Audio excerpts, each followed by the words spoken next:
Iran America समझौता जो है वो दुनिया के लिए और जो तेल की आपूर्ति बाधित हुई थी, इससे जोड़कर देखें तो कितनी बड़ी खबर है। बात यह है कि देखिए, हमारे देश में हम लोग बहुत अनुभव किए हैं और सिर्फ हमारे देश में, एशिया में तो बहुत, साउथ कोरिया में भी फैक्ट्रीज बंद हो रहे थे।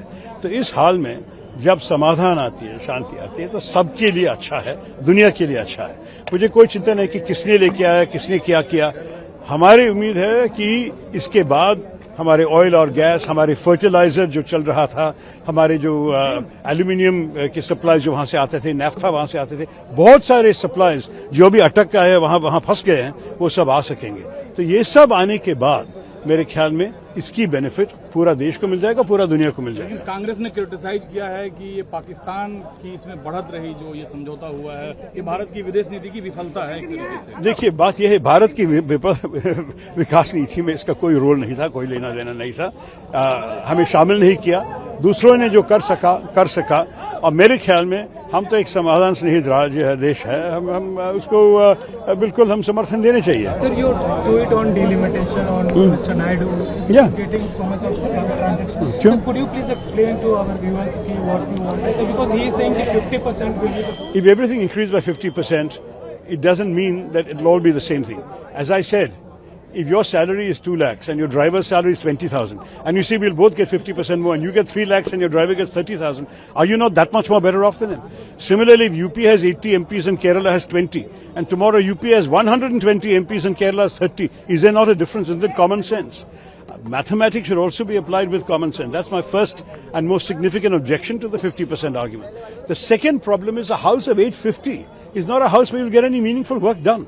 As it is with 543, many don't get a chance to speak, to raise questions, to raise 0 hour, to raise various concerns of their constituencies. With 850, and that too with a government that is progressively reducing the number of days Parliament meets, what is the 850 going to do? It's going to be like China, where the great leader comes in and everyone thumps their desks, there's no real discussion. We need to think logically. Where do we stop? America has had 435 MPs since 1929, and their population has multiplied 3 times since then. No one says let's have an 800-member House of Representatives. It makes no sense. No democracy has 850 people. It's crazy. It will not be a meaningful democracy. So that is my second objection. So what we need to do is, before we rush into all this 50% delimitation, is to have a grand national conversation. We need to say to each other, what are the principles at stake? They're saying one man, one vote, one value. Totally agreed. What is our counter principle? One state, one equal partner, one value. So you have to look at the rights of states. The EU had a similar issue. What do? They had a minimum floor for every state, however small, will get a certain size of MPs, certain number of MPs. And at the top, however big you are, you would have a maximum ceiling of MPs. You could not thereafter go ahead and get as many MPs as you like. So there is still a proportionate distance that should be maintained. Secondly, the total House.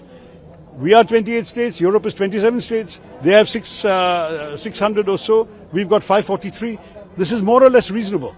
What we can do maybe is, if necessary, go up from 543 to 600 and then do some adjustments in the lines.